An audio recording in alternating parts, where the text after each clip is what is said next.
One thing that I know that's so important in relationships, and something I know you've talked about in your books before, it's boundaries. It's so funny. Chelsea and I right now, we're sort of planning out. See, what are we at? Yeah. So, September, October, or October period here.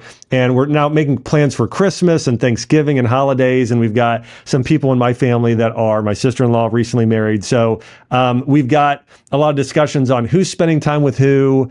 And we're going through a challenging season. I know you understand this with all the people you've written about and counseled. We lost my father-in-law this year, who was he was like my best friend. They were living with us. I mean, we kind of did every part of life together. It was really tragic and early and unexpected. So we're also thinking about that. But with all of that, we're thinking about, it's funny. Chelsea and I are just laughing because like when you first get married, you have to start figuring out, okay, whose house you going to, when you leaving, what times a year. And anyways, we're just talking about this week. I was thinking about all this, but it made me think of boundaries, because that's something that you sort of have to, especially as couples, start to lay down, you need to do it for yourself, but also in a marriage, it's something you have to do together. What is your advice for people in terms of, what are boundaries? Why are they important? And how do we go about knowing what to set and how to do that from a biblical perspective?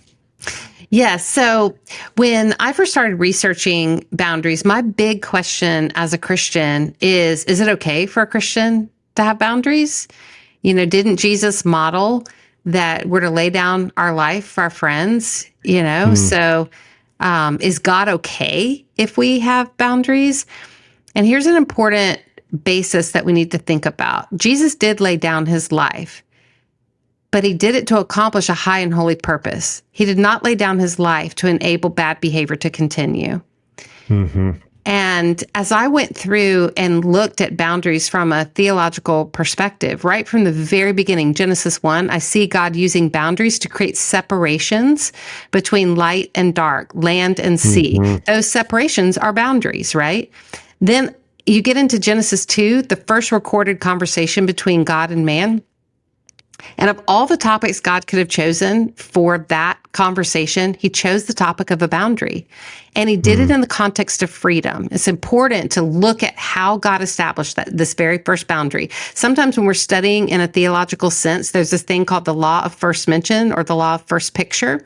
And so if we want to understand how the rest of the Bible is dealing with something, we go to the very first time that we see it pictured or mentioned in the Bible. So that's why this first conversation is so important. And how God establishes this boundary conversation is crucial. He says to Adam, you are free. So boundaries are for the sake of freedom. Boundaries are not so we can create unrealistic restrictions.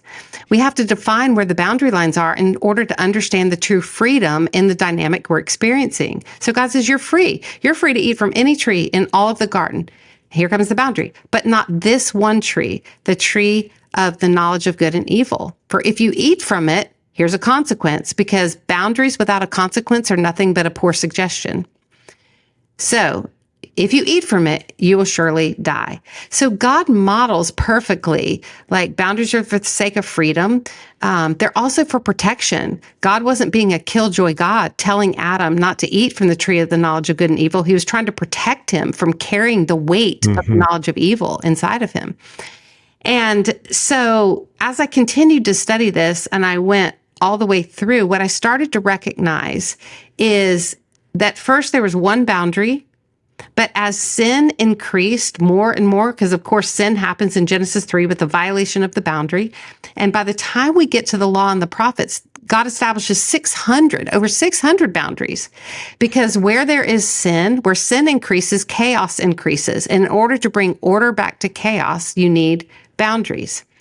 I continued to study, and I got all the way to where God established the temple. When God established the temple, he gave some people certain access, but not all people all access. And it wasn't because this group of people was more important than this group of people. It's because the higher access God granted someone, the closer and closer to the Holy of Holies, the more responsibility they needed to demonstrate.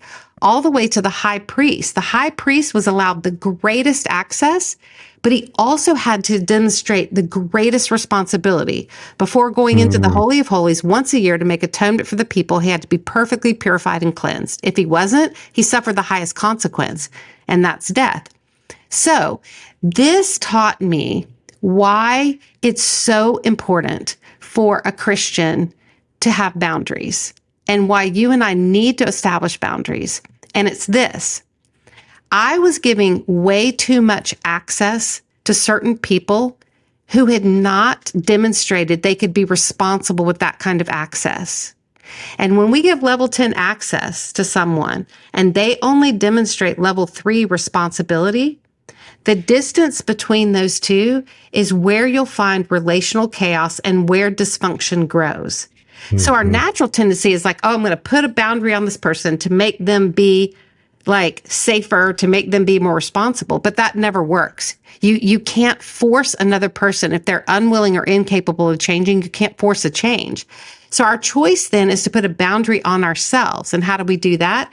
We reduce the amount of access we grant that person down to their demonstrated level of responsibility. So yes, to answer the question, is God okay with boundaries? 100%. Boundaries are not just a good idea. They're actually God's idea.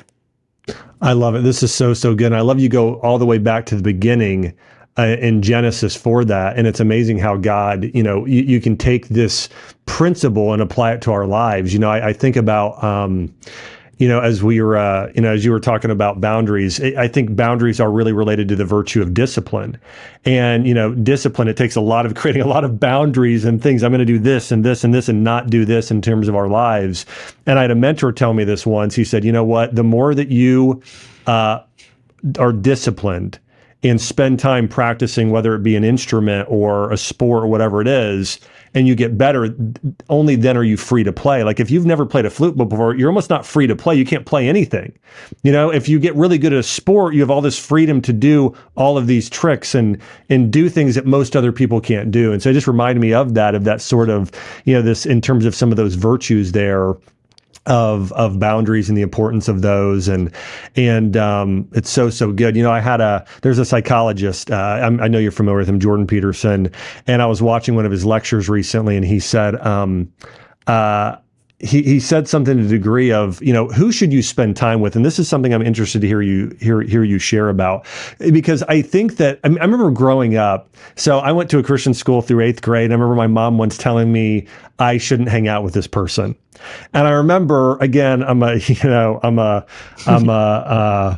unwise child, and I was probably I think it was 8th grade. And I said, well, I really want to hang out with this person for this and reason. And I'm like, well, Mom, he's not going to influence me. I'm going to influence him, sort of thing. And, so going back to this, Jordan Peterson said, you really shouldn't be spending time with somebody from the sense of this iron sharpens iron, because it's not going to happen. If you wouldn't recommend that your own kids hang out with that person and spend a lot of time with them, you shouldn't do that yourself. And that really made me think. What are your, how do you feel about that? Well, I do think that we become like those we associate with and those we spend a lot of time with. And I remember one time my counselor did this activity, and it really stuck with me. He took a glass of water and he put it on a table, a level surface. And he said, do you see how water seeks its own level? The water on the side of the glass here is level with the water on the glass here. He said, never will you see a glass of water sitting down and one side is over here and one side is here. Water always seeks its own level. And the reason that exercise was so profound for me is because healthy bonds with healthy. Unhealthy cannot bond with healthy, and healthy cannot bond with unhealthy, right? And so we're going to have a lot of struggles if we hang out with people, if we allow people to speak into our lives that aren't disciplined or that don't have healthy perspectives, or they're caught in an active addiction, or, whatever. So I recognize some of us are already in relationship with these people. So I'm talking about new relationships that we're seeking out. we need to recognize that we will have a much healthier, happier relationship if we find someone who is on our same level, has the same desire for growth, has the same desire to own what they do and to take responsibility for their actions. And yes, iron sharpens iron. So you and I getting together, like there would be things you're stronger at than me, and you can influence me in a positive way, and I can influence you in a positive way. But because we're both seeking each other's highest good, then our water is even. It's when that gets out of balance that you're going to have extreme struggles, because the unhealthy person is going to want to create equilibrium by pulling your health down. And the healthy person is trying to create equilibrium to pull the unhealthy person up. And in the end, it's a futile process to change another person if they're unwilling or incapable of making those changes. There's something you keep saying, it's a term, and I love it. And I've studied a lot of the Greek philosophers, Aristotle, as well. And so you keep saying to seek the highest good of the individual. And so that's something actually, I wrote a book called Think This, Not That. And that's a big principle I talk about in the book is, willing the good of the other, seeking the good of the other, but the highest good. And so I love that you keep bringing that up. And I think that is it's rephrasing the golden rule. But I think for people to think about it in those terms, I think to a degree, the way you're saying it maybe even embodies more of the original meaning in terms of when you look at that person in front of you, I want to do everything I can to do the greatest good for you. And sometimes that means giving you more access and trust, and sometimes it doesn't. Because some things need to be earned, and you need to earn that, and that's going to help you grow in that way. So I love that you keep sharing with that. That's sort of the last thing I want to ask you here is that tell me what that phrase means to you. Can you hash that out a little bit? Yeah. Well, the reason that this became so important for me is because when I was in this relationship, I thought I was doing good to this other person to help them navigate not suffering the consequences of some of their choices. So instead of allowing them to hit bottom, and understandably so, I was trying to prop them up because I was terrified if they hit bottom, the consequences of them hitting bottom were going to deeply impact me and my children. And so I was in essence constantly enabling, but I didn't realize that that was a bad thing. I thought that I was helping them to not destroy their future and not destroy our future, right? But in essence, that was not me seeking that person's highest good. Me seeking that person's highest good would be the opposite, not to enable the addiction to continue, because the addiction was really destroying. And until they suffered the consequences of their choices, they had no motivation to change. Yeah. And so seeking the other person's highest good is where I want the best for you.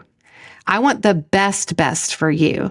And if you're participating in destructive habits, it's me being brave enough to let the consequences naturally unfold in your life, because you've got to have some kind of motivation to change, because I can't want that change for you. You have to want it yourself. It has to be an internal motivation.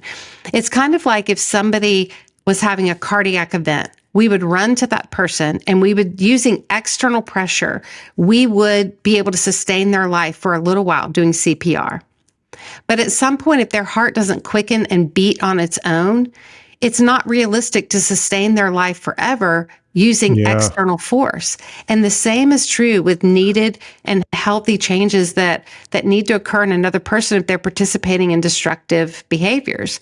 At some point, they've got to want it. And my issue is that I was working harder on another person than they were willing to work on themselves. So that's kind of the harder part of seeking each other's highest good. The more obvious part is I want the best for you. You want the best for me. I've got your back. You've got my back. I know at the end of the day that you would be willing to give me the last piece of pie, and I'm equally willing to give you the last piece of pie. So in the end, we split it and we're both happy. Hey, if you liked this, then watch my full episode right here.